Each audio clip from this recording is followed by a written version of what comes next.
Hello, my dear kids. How are you all? I hope you all are doing good.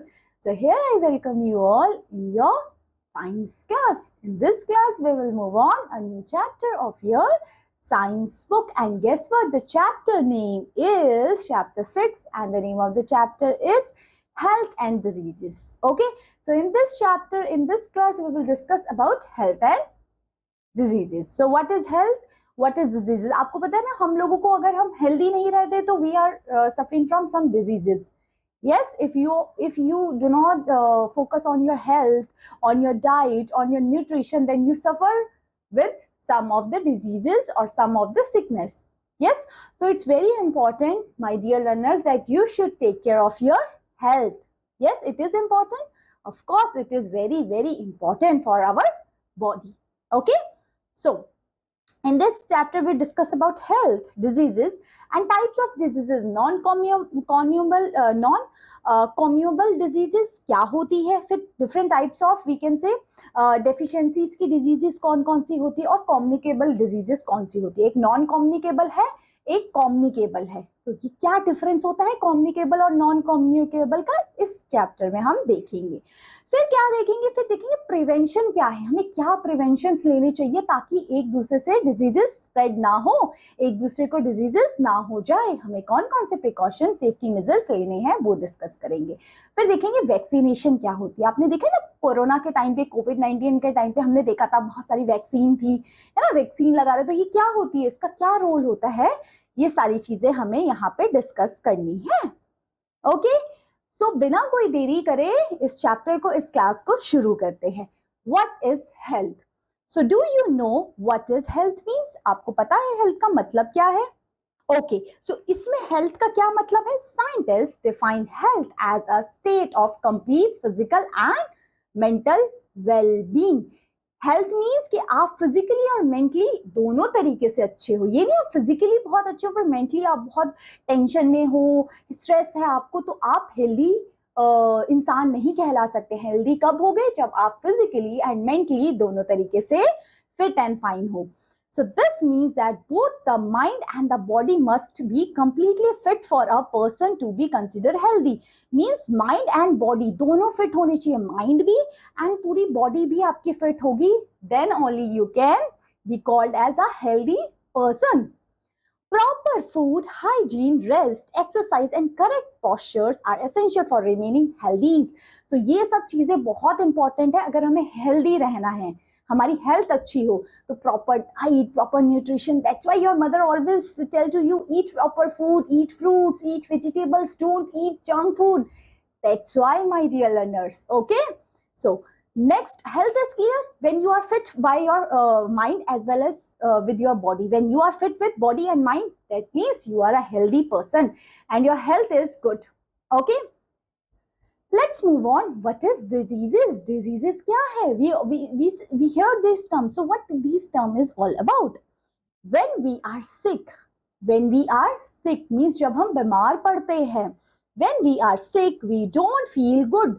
तब हम अच्छा feel नहीं करते है ना, तब हमें ना कुछ खाने का मन करता है, ना किसी से बात करने का मन करता है, कुछ भी नहीं.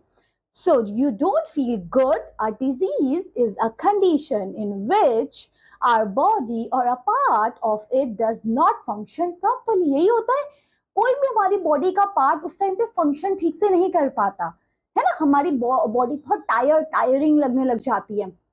दैट मीन्स डिजीजेस हो गई है, कोई बीमारी है आपको, है ना, कैल्शियम की, आयरन की, या कोई ना कोई आप देख नहीं पा रहे हो, है ना, तो आपको बहुत दिक्कत होती, सुन नहीं पाओगे तो दिक्कत होगी, है ना, कोई ना कोई डिजीजेस, जब आपका कोई भी बॉडी पार्ट ठीक से फंक्शन ना कर पाए तो. So diseases are caused due to many reasons. बहुत सारे रीजंस होते हैं. सो टाइप ऑफ डिजीजेस, दो डिजीजेस है बेटा. एक है नॉन कम्युनिकेबल डिजीजेस, एक है communicable diseases. Non communicable diseases सबसे पहले हम डिस्कस करें. नॉन मीन्स नॉन, वो फैलेगी नहीं. कम्युनिकेबल मीन्स वो फैल जाएगी. Non communicable means they can not spread. So क्या है इसमें देखते हैं. So non communicable diseases when anyone does not take a balance diet.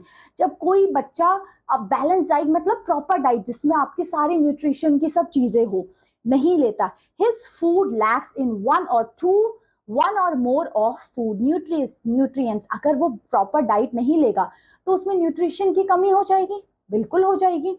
So diseases are caused when one or more nutrients are not present in the daily diet is the required amount. Means अगर वो required amount की diet आप नहीं देंगे किसी भी बच्चे को, then he may be suffer from some diseases. So thus diseases cause lack by nutrition means जो diseases cause होती है, न्यूट्रिशन नहीं मिल रहा, प्रॉपर डाइट नहीं मिल रही उसको, तो वो डिजीजेस होगी डेफिशिएंसी डिजीज. डेफिशिएंसी मतलब किसी चीज की कमी है उसकी बॉडी में, होता है ना. आपने कभी सुना होगा कि आयरन की कमी है उसको, कैल्शियम की कमी है. वो क्यों हुआ? क्योंकि उसने प्रॉपर डाइट नहीं ली, सब्जियां नहीं खाई, हेल्दी फ्रूट्स नहीं खाए.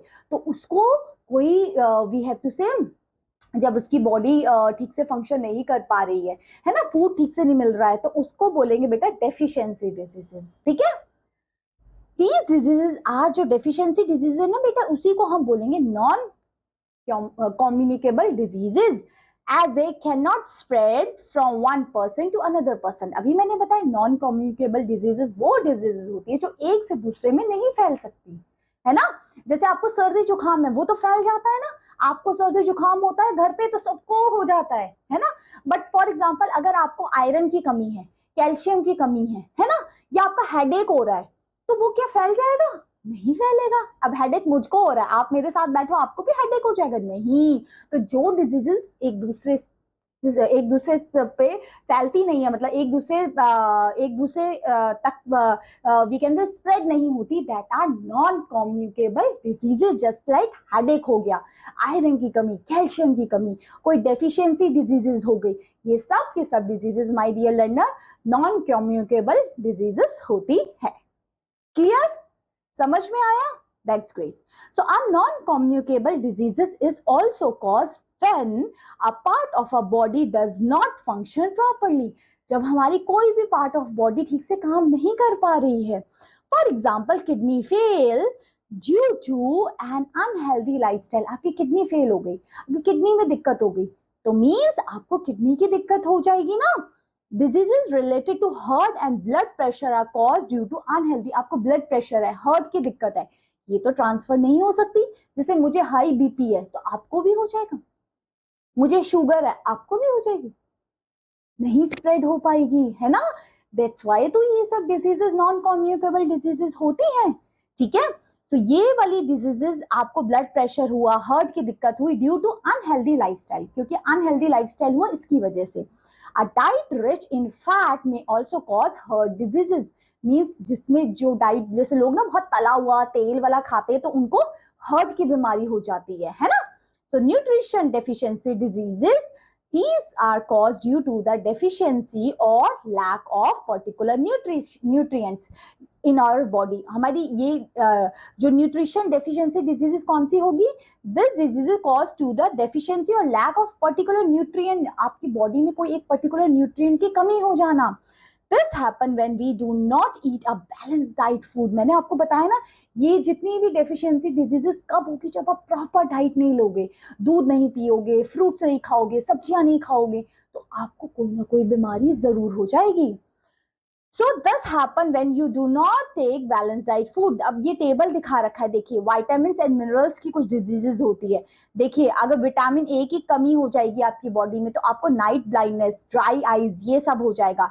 विटामिन डी से बेरी, है ना, विटामिन सी से स्कर्वी, विटामिन डी से ये बीमारियों के नाम लिखिए. विटामिन के से, विटामिन आपको आयरन से तो पता है ना एनीमिया हो जाता है ना. कैल्शियम की कमी हो जाएगी तो आपकी बोन एंड टीथ वीक हो जाएंगे, है ना. और आयोडीन की कमी से गोइटर हो जाएगा आपको. तो ये कुछ बीमारीज लिखी गई है कि ये इन बीमारीज को हम बोलते हैं डेफिशिएंसी. मींस अगर आपकी ये न्यूट्रिएंट्स की अगर आपकी बॉडी में कमी हो जाएगी तो आपको ये सब बीमारी होने के चांस बढ़ जाएंगे. ठीक है, समझे आप लोग? सो ये है हमारी डेफिशिएंसी डिजीजेस. ठीक है, विटामिन ए की कमी से, बी की, सी की, आयरन की, कैल्शियम की कमी से जो बीमारियां हो रही है हमारी बॉडी में. ठीक है. So diseases cause due to over nutrition. अगर ज्यादा ही न्यूट्रिशन ले ले तो भी होती है बीमारी. कम लिया तो भी, ज्यादा लिया तो भी, इसलिए प्रॉपर मेंटेन करके चलना है, ना कम ना ज्यादा। ठीक है, आपने जो डाइट लेनी है ना वो ना ज्यादा कम लेनी है ना बहुत ज्यादा कि आप इतनी ज्यादा ले लो कि आप इतने मोटे हो जाओ फिर, है ना। So over eating of a particular nutrients make also cause diseases. अगर आप ओवर ईटिंग कर लेते हो, बहुत ज्यादा खा लेते हो, तो भी आपकी बॉडी में डिजीजेस हो सकती है।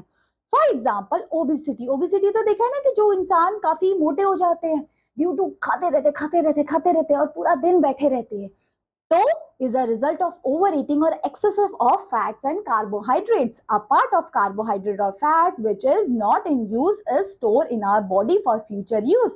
This fat makes our body fatty and हम obese बन जाते हैं, मीन्स obese हो जाते हैं, हम मोटे हो जाते हैं, है ना। क्योंकि अगर हम देखिए बेटा, आप मोटे कब तक नहीं होंगे, आप ऐसा नहीं कि कम खाने से, आप जितना खाओ, बहुत ज्यादा भी खा लो पर आप उतनी एक्सरसाइज करो, फिजिकल एक्टिविटी करो, तो आपकी बॉडी ठीक रहेगी, है ना। तो ये है आपकी नॉन कम्युनिकेबल डिजीजेस जो स्प्रेड नहीं होती है, जिसमें आपने डेफिशिएंसी डिजीजेस पढ़ी, vitamin A B C, iron calcium की कमी से कौन कौन सी बीमारी हो रही है। ठीक है, क्लियर। अब हम देखते हैं कम्युनिकेबल डिजीज, मतलब वो इजीली स्प्रेड हो जा रही है due to bacteria, due to protozoa, due to virus.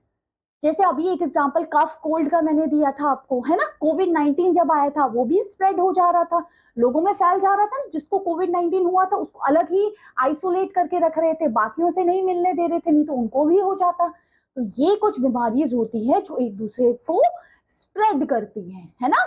So these are the diseases that can be passed from one person to another person. ये diseases ऐसी है जो एक पर्सन से दूसरे पर्सन पे पास होती रहती है।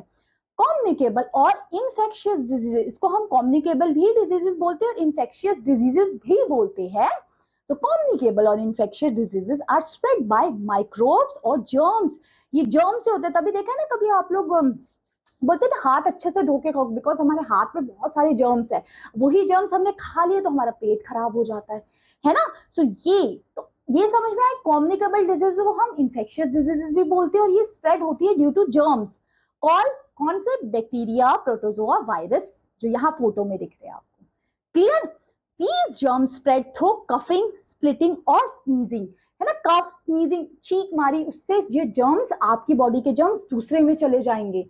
आपको आपकी बॉडी में फीवर है, बुखार है, खांसी है, आपने स्नीज किया, खांस दिया, तो आपकी बॉडी से जर्म्स दूसरी की बॉडी में चले गए।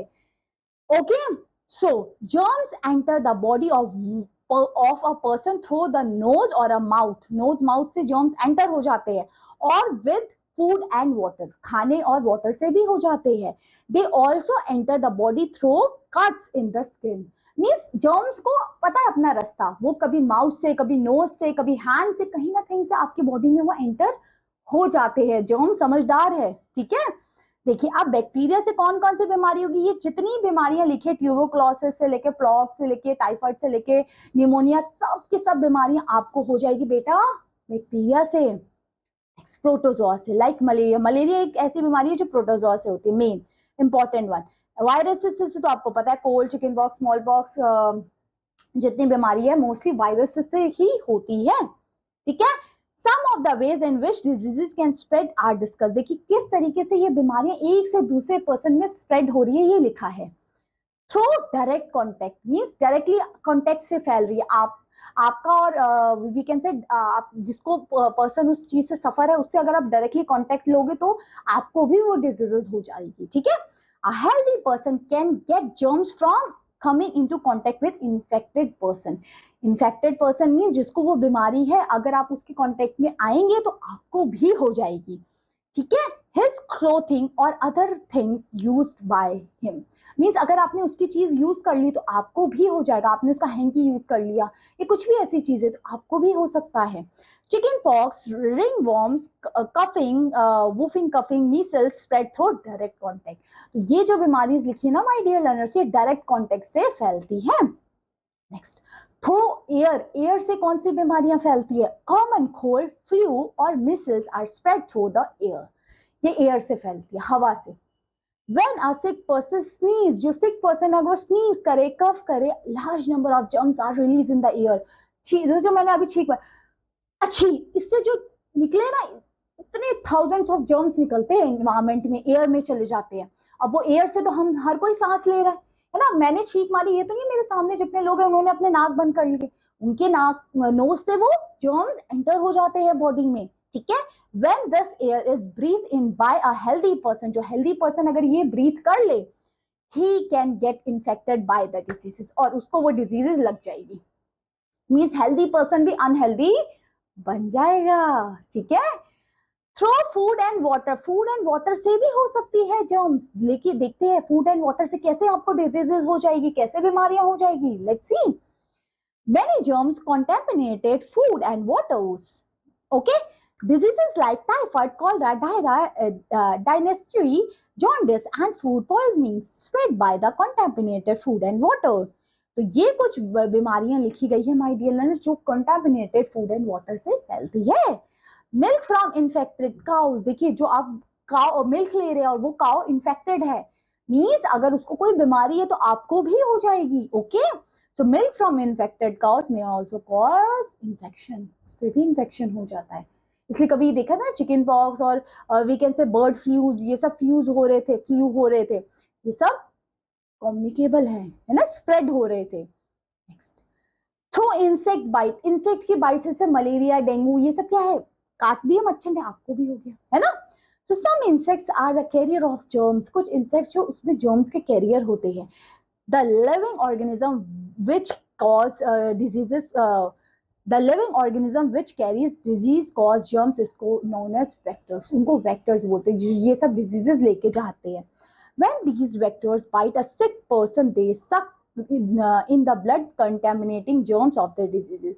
जो भी इंसान, जो बीमारी, जिसको बीमारी हो रखी है और वहां पे मॉस्किटो ने उसका खून ऐसे चूस लिया, तो वो उसके जर्म्स अभी मॉस्किटो में चले गए, और मॉस्किटो अब जाके जिसको भी बाइट करेगा उसको भी वो जर्म्स और वी कैन से डिजीजेस और वो जो भी वायरस होगा वो उसकी बॉडी में भी चले जाएगा। Okay, so these germs are passed into healthy person to with the insect bite. तो जो healthy person में germs कहाँ से पहुंचे, मस्कीटो की हेल्प से। The common diseases spread by mosquito bites are malaria, dengue, etc. ये कुछ बीमारियां हैं जो आपको मस्कीटो बाइट से होती है ना, मस्कीटो से होती है। नेक्स्ट, थ्रो कैरियर्स, अब ये कैरियर्स क्या होते हैं। Sometimes healthy and strong person may carry germs of some diseases like typhoid, dysentery and smallpox. कुछ ऐसी बीमारियां हैं जो हेल्दी पर्सन में खुद से हो रही है। The person are called carriers, means अगर उसको वो बीमारी है उसकी बॉडी में, so they are called carriers.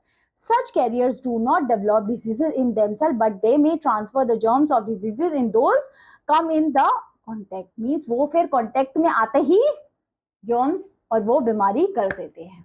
तो ये कुछ इंपॉर्टेंट चीजें थी कि किस तरीके से हमारे डिजीजेस फैलती है। क्लियर हुआ, समझ में आया? तो दैट्स इट। अब देखते हैं प्रिवेंशन क्या है इसका, है ना, how to prevent all these diseases. So controlling breeding and spreading of germs can be done in a number of ways. The best ways to prevent diseases is by controlling the breeding and spreading of germs. Means उसको germs को रोकना, क्योंकि germs में ही सारे ये viruses और ये सब है और यही हवा में जा रहे हैं, है ना, डायरेक्ट कांटेक्ट से आप फैल रहे हैं, तो इनको रोकना है। Germs of certain diseases stay on articles like clothes, comb, towel and toys use by the patient. जो पेशेंट ने कोई भी चीज यूज की है, अपनी टाल यूज किया है, कॉम यूज किए, तो वो जर्म्स उसकी बॉडी से दूसरी की बॉडी में ट्रांसफर हो जाएंगे। All such articles including the linen and clothing must be disinfected or boiled। तभी देखते हो ना हॉस्पिटल्स में उनका जो भी कपड़े होते हैं डिसइंफेक्टेड, और जो भी चीजें होती है जैसे खाने की, उनका ग्लास हो गया या फिर उनकी वाटर बॉटल, उसको बॉइल्ड किया जाता है ताकि जर्म्स किल हो जाए। सो बॉइलिंग और डिसइंफेक्शन ये किल्ड कर देता है जर्म्स, जो पेशेंट ने जितनी भी चीजें यूज की होती है। The floor and the walls of the room must be spray with disinfected. उनका जहां पेशेंट रुका है जो हॉस्पिटल में या जो भी रूम में, उसके घर की दीवारों को भी डिसइंफेक्टेड किया जाता है। कोविड में बहुत हुआ था ना, हर चीज को सैनिटाइज डिसइंफेक्ट करना ताकि जर्म्स कैसे भी स्प्रेड ना हो, बट वो जर्म्स थे, वो इंटेलिजेंट थे, वो कैसे ना कैसे करके स्प्रेड हो ही जा रहे थे। नेक्स्ट है biogas is a very useful gas and use to produce heat and electricity. It can also be made from kitchen waste like, अब आपने देखना है ये बायोगैस का ना, ये प्रिवेंशन में नहीं आएगा, ठीक है, ये तो वैसे हमें पता है, नॉलेज के लिए लिखा है कि बायोगैस से आपको पता है किस तरीके से हीट एंड इलेक्ट्रिसिटी बनाई जाती है, और बायोगैस किससे बनते हैं, जो किचन वेस्ट होते हैं, इसी से ये गैस निकलती है मीथेन से, और इससे हम हीट एंड इलेक्ट्रिसिटी बना सकते हैं। बट इसका अगर हम बात करें कैसे कम्युनिकेबल डिजीजेस को प्रिवेंशन करेगा, सो यहाँ पे है most of the germ die when expose directly to the fresh air and sunlight. बहुत सारे जर्म्स ऐसे ही मर जाते हैं जब फ्रेश जो सूरज की रोशनी और अगर फ्रेश हवा चलती है, तभी बोलते हैं ना सुबह सुबह खिड़कियां खोल दो, थोड़ी फ्रेश हवा आती है, जर्म्स मर जाते हैं, ऐसे मम्मा बोलती है। इसलिए सो वेंटिलेट तभी वेंटिलेट रूम को करना चाहिए, है ना, वेंटिलेशन होनी चाहिए प्रॉपरली, है ना, हवा का आना जाना इस तरीके से। The house well to let fresh air and sunlight come, इसलिए बोलते हैं सनलाइट और फ्रेश एयर आनी चाहिए रूम में।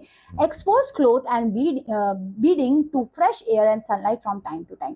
अगर आप ऐसे करते हैं तो आप प्रिवेंट कर रहे हैं, आप डिजीजेस को प्रिवेंट कर रहे हैं। नेक्स्ट है a supply of clean and germ free water for drinking and cooking is essential for the health।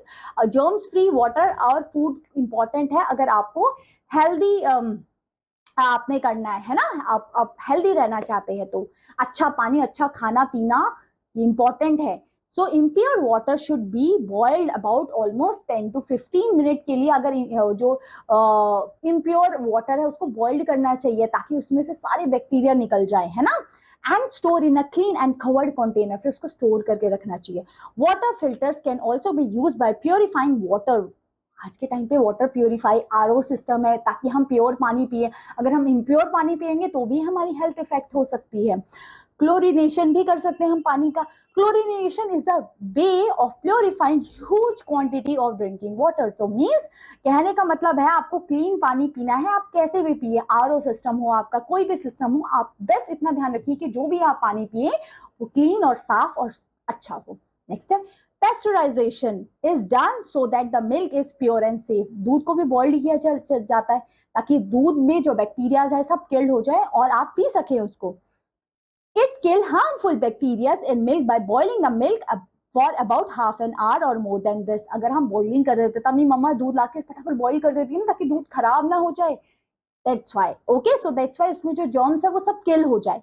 And then it is cooled quickly so that the germs are killed। इसलिए उसको ठंडा भी कर देते हैं ताकि germs उसमें सब खत्म हो जाए। नेक्स्ट है we should keep our home and neighborhood neat and clean। windows and doors in the house must be in proper screen so that the insect and bites cannot enter in your house and we can check diseases। so इस तरीके से आपको घर को आसपास की जगहों को साफ सुथरा रखना चाहिए ताकि डिजीजेस कहीं फैले ही ना। नेक्स्ट है kitchen toilets bathrooms of the house should be neat and clean and drain should be covered। ये सब चीजें इंपॉर्टेंट है ताकि बैक्टीरियल डिजीजेस वायरसेस ना पैदा हो, ठीक है। All the restaurant hotel bakery should be neat and clean. Means सबसे इंपॉर्टेंट तो नीट एंड क्लीन है। अगर हर चीज आपके घर साफ है, आसपास सराउंडिंग साफ है तो आधी बीमारियां तो वहीं खत्म हो जाती है। क्लियर। अब देखते हैं वैक्सीनेशन क्या है। This is the effective way of preventing communicable diseases। जो communicable diseases मीन जो स्प्रेड हो रही थी एक पर्सन से दूसरी पर्सन में, तो वैक्सीनेशन अगर उसकी है तो हम उसको रोक सकते हैं। So vaccines are made of small quantities of very weak germs of a particular diseases। They are given totally or injected into the child body। child body पे इंजेक्ट किया जाता है। आप देखा ना वैक्सीन लगती है आपको पोलियो की, है ना, और आपने बहुत सारी, जब आप छोटे होते हो तो बहुत सारी वैक्सीन लगती है आपको। सो इसकी वजह से ताकि आपकी बॉडी में कोई ऐसी बीमारी ना हो पाए, है ना, जैसे चिकन पॉक्स ये सब की आजकल वैक्सीन आ गई है ताकि आपकी बॉडी में ये डिजीजेस ना हो पाए। So when they are entered in the body produce substance capable of fighting the germs of the diseases। तो ये बॉडी में जब वैक्सीन लगा देते हैं तो इससे आपकी बॉडी कैपेबल हो जाती है कि अगर ये जर्म्स हमारी बॉडी में आए तो हम उस पर अटैक कर सके और हमारी बॉडी को ये कुछ ऐसी बीमारी ना हो सके। तो ये कुछ वैक्सीन है, पोलियो की vaccine, DPT vaccine and MMR vaccine है, ठीक है। ये सब इन सब चीजों को प्रिवेंट करने के काम में आती है, ठीक है। फिर देखते हैं हाइजीन क्या है। हाइजीन मीन साफ सुथरा, नीट एंड क्लीन अगर हम रहते हैं और रखते हैं तो आधी बीमारियां तो वहीं खत्म। So hygiene may be defined as particles that helps entire cleanliness and good health। good health help in preventing diseases। अगर आपकी हेल्थ अच्छी है तो डिजीजेस प्रिवेंट हो सकती है ना। Following are some practice for maintaining proper hygiene. हम प्रॉपर हाइजीन कैसे रखें, प्रॉपर साफ सफाई कैसे रख सकते हैं। Let's see, the house should be swept and mopped every day, means घर को साफ सुथरा पोछा झाड़ू हर रोज लगाना है। Drains in the kitchen and bathroom should be keep covered, जो ड्रेन्स है आपके वो सबको कवर्ड करके रखना है, ठीक है। Our food should be properly covered, खाने को कवर करके रखना है ताकि जो मस्किटो या मक्खी ये सब आपके खाने पे ये सब पे ना हो, ठीक है। Dustbin should be keep covered, जो डस्टबिन है उसको भी कवर करके रखना है। Garbage should not be dump outside the house as it is अटैच फ्लाइज एंड मस्किटोज। अगर जो गार्बेज अगर आप ऐसी फेंक दे रहे हो, तो अगर आपका घर गार्बेज के मतलब पास में है, तो वहां पे क्या होगा, आपको स्मेल गंदी आएगी, मस्किटोज होंगे बहुत, है ना, मक्खी मच्छर, तो इससे सारी की सारी बीमारियां होती है। Okay, so there should be wire screen, और ये नेट मींस आप नेट वगैरह घर पे लगा के रखिए, है ना। विंडो भी ऐसी रखिए जिसमें अंदर मच्छर मक्खी ना आ सके, है ना। इस तरीके से हम मस्किटोज एंड ये जितनी भी फ्लाइज है, इंसेक्ट्स है, इनको अपने घर में आने से रोक सकते हैं। Wash your hand with soap and water before eating and after going to toilet. So आपको हाथ वॉश करने, बिकॉज हमारे हाथ में ही सबसे ज्यादा जर्म्स होते हैं, क्योंकि हम कितनी सारी चीजें दिन में टच करते हैं, है ना। तो ये सब स्टेप्स को फॉलो करते हुए हम हाइजीन, प्रॉपर हाइजीन रख पाएंगे। Hopping so it is clear. Yes, so my dear learners, that's all about this class. Just I'm hoping this chapter is interesting and understandable to you. Yes, so that's all my dear learners. Have a great day. I will meet you in your next class. Till then, thanks for watching.